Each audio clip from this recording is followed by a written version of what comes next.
अथवा त्यसले धार्मीहरूको सभामा चाहिँ स्थान पाउने छैन त्यसले।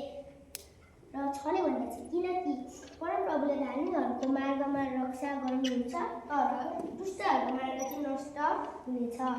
र 6 ले चाहिँ भन्दछ कि किनकि परमप्रभुले चाहिँ धार्मीहरूको चाहिँ मार्ग चाहिँ रक्षा गर्नुहुन्छ तर दुष्टहरूको चाहिँ के गर्नुहुन्छ भनिदिनुहोस् त के गर्नुहुन्छ? दुष्टहरूको मार्ग चाहिँ नष्ट गर्नुहुन्छ। के गर्नुहुन्छ? सबैले मजाले भन्नुहोस् के गर्नुहुन्छ? नष्ट गर्नुहुन्छ। ल परमेश्वरले दुष्टहरूको मार्ग चाहिँ नष्ट गर्नुहुँदैछ तर धार्मीहरूको चाहिँ जहिले पनि रक्षा गर्नुहुन्छ। किनभने धार्मी मान्छे चाहिँ परमेश्वरको वचन सुन्ने, परमेश्वरको वचनलाई याद गर्ने, परमेश्वरको वचनमै नै हिँड्ने, त्यसलाई चाहिँ धार्मी भनिन्छ। त्यही भएर परमेश्वरले चाहिँ राम्रो मान्छेको रक्षा गर्नुहुन्छ। मार्ग चाहिँ बाटो चाहिँ रक्षा गर्नुहुन्छ। हामीले एक्सिडेन्टहरू हुनुभन्दा हामीलाई बचाउनुहुन्छ।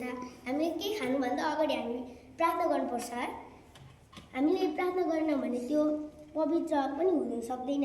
किनभने हामीले भातहरू खानुभन्दा अगाडि, सुत्नुभन्दा अगाडि, उठ्नुभन्दा अगाडि हामी प्रार्थना गर्नुपर्छ। हामीले प्रार्थना गर्नु नै परमेश्वरको असल काम र अनि